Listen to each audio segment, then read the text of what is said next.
Dans cette vidéo, on va apprendre à additionner et soustraire des fractions ayant le même dénominateur.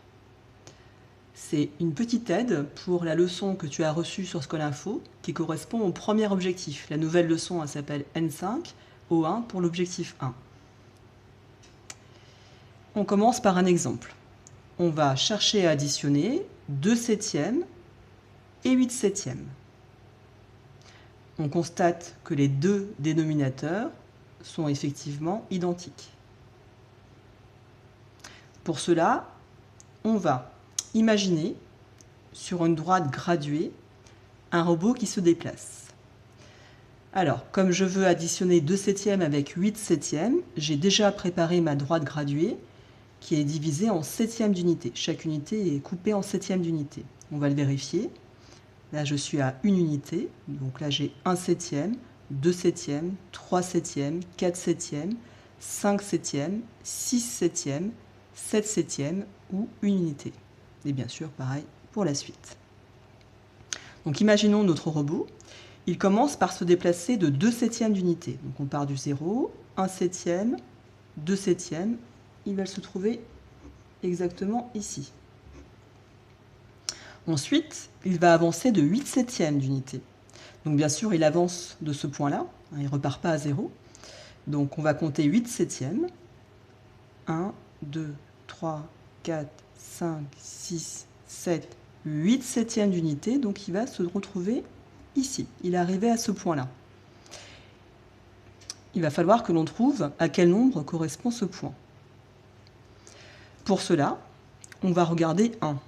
Alors 1, tu t'en rappelles, je viens de le redire, c'est pareil que 7 septièmes d'unité.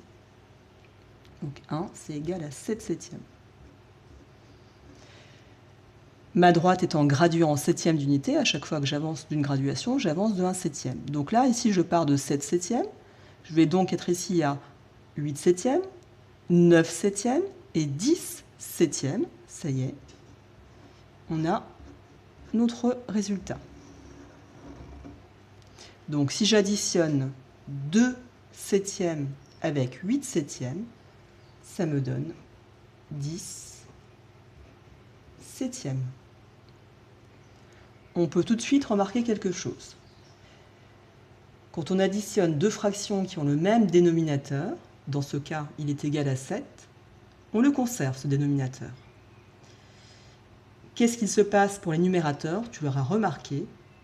On les additionne. Pourquoi? Parce que 2 plus 8, ça nous donne 10. Donc on a déjà notre règle qui se dégage. Quand on additionne deux fractions qui ont le même dénominateur, on conserve le dénominateur commun et on additionne les numérateurs entre eux. Prenons un autre exemple. 3 cinquièmes plus 11 cinquièmes. Donc j'applique la règle qu'on vient d'entendre.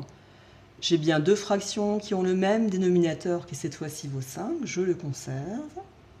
Et j'additionne les numérateurs entre eux. 3 plus 11 me donne 14. D'accord? Alors, une petite erreur que l'on voit souvent. On voit des fois écrit 2 septièmes plus 8 septièmes égale 2 plus 8, 10, et 7 plus 7, 14. Alors on va prouver simplement que c'est faux. On va prouver ça en regardant notre droite graduée à nouveau. Alors, notre droite graduée, elle était graduée en septième. Si je souhaite qu'elle soit graduée en 14e, parce que je veux placer 10 14e et montrer que ce n'est pas égal à 10 septième, qu'est-ce qu'il faut que je fasse? Eh bien, il va falloir que je coupe chaque septième en deux. Comme ça, j'aurai bien des 14e, j'aurai bien 14 parts. Donc, je vais recouper en deux chacun de mes septièmes. J'avais pris 2 cm, donc tous les 1 cm, je rajoute une petite graduation.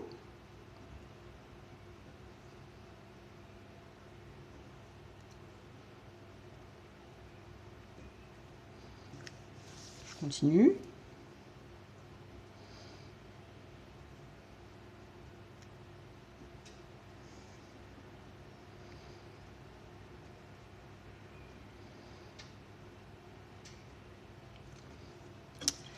Alors, et on va essayer de placer 10 quatorzièmes. Alors, ici je suis à un septième. La moitié d'un septième, c'est combien? La moitié d'un septième, c'est un quatorzième.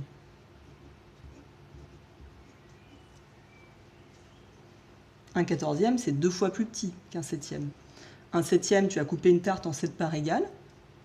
Un quatorzième, tu reprends exactement la même tarte, tu la coupes en 14 parts égales. Eh bien, tu es d'accord que les parts sont 2 fois plus petites. Donc c'est pour ça qu'un quatorzième, on le trouve à la moitié, entre 0 et 1 septième. D'accord? Alors, je reprends 0, 1 quatorzième, 2 quatorzièmes ou 1 septième, hein, c'est deux fractions égales.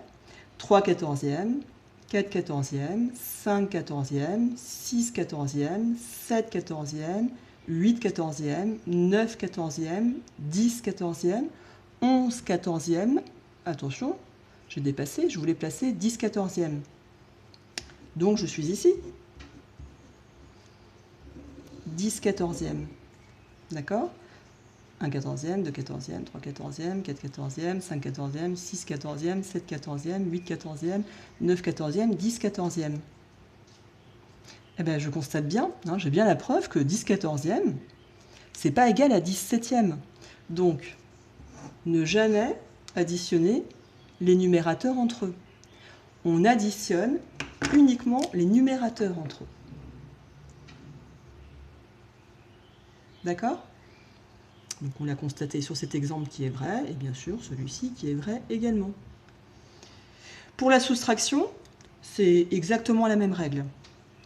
Prenons un exemple simple. Prenons par exemple 6 septièmes. Je vais garder des septièmes parce que ma droite est déjà graduée en septième. Moins 2 septièmes. Alors peut-être que certains ont déjà trouvé. On le vérifie sur la droite graduée.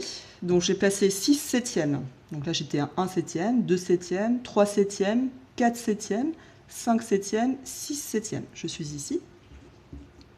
J'étais à 1 septième avant 1.